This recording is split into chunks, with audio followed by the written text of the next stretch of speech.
ఈ ఆకాశమంతటి మహానుభావుడి, ఈ ఆకాశమంతటి వ్యక్తిత్వాన్ని గుర్తు చేసుకోవాలి.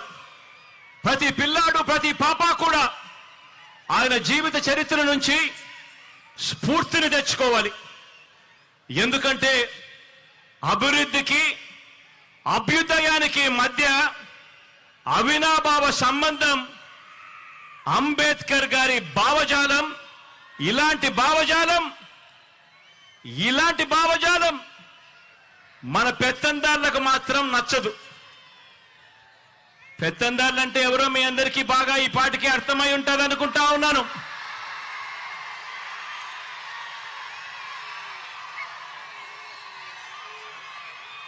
ఇలాంటి అంబేద్కర్ గారి భావజాలం ఈ పెత్తందారులకు మాత్రం అస్సలు నచ్చదు.